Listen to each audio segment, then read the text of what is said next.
imyaka magana uturutse hano n'ahangaha nta muntu uzaba ukikwibuka, uzaba waribagiranye ku buryo nta muntu uzaba wibuka yuko wigeze no kubaho. Inzu yawe ishobora kuzaba ibamo abandi bantu batazi neza yuko wigeze unabaho, batazi no kuba yubatse, cyangwa se iyo nzu yawe izaba yaranibagiranye yaranavuyeho nta n'uwibuka ko n'aho ngaho inzu yigeze no kuhubakwa. Icyo utunze cyangwa se amafaranga yawe ashobora kuba azaba ari gukoreshwa mu nyungu z'abandi bantu utazi utazanamenya. Muri make ibintu byose wamaze ubuzima bwawe bwose ukorera ushakisha nta kintu na kimwe bizaba bikimaze, bizaba byaratakaje agaciro, urwango byose bizaba byarabaye zero mu magambo make. Ariko dore ikintu kimwe gifite agaciro kuva isi yatangira kuremwa no kubaho no kugeza izarangirira kubaho, kizahoraho iteka ryose kizwi kandi kibukwa: ijambo ry'Imana. Isi n'ijuru bizavaho, ibintu byose bizashiraho, ibyo dushakira nitwirukankaho bizashira, ariko amagambo y'Imana ndetse ijambo ryayo ntabwo rizigera rihinduka ndetse ntirizigera rivaho ukundi uko byagenda kose. Si ibyo gusa, ahubwo n'ijambo ry'Imana uzarifata akarigira ubuzima bwe, akarigira rutine ye, akarigira imibereho ye ya buri munsi, uwo nguwo nawe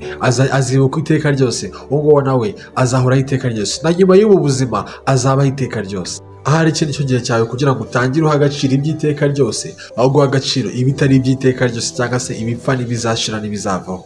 Witinda ku bizashira ahubwo tinda ku bitazashira. Shalom shalom.